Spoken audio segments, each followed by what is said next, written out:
Olha, na verdade, eu não gostei, não. Minha opinião, dessa roupa. Mas eu gostei. Mas eu não gostei. Mas eu não gostei. Mas eu não gostei.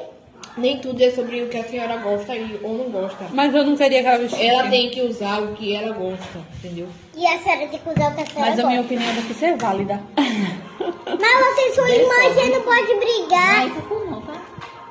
Yeah. O preto, cara. Tá simples e tá bonito, não tá? Eu sei. Ó aqui.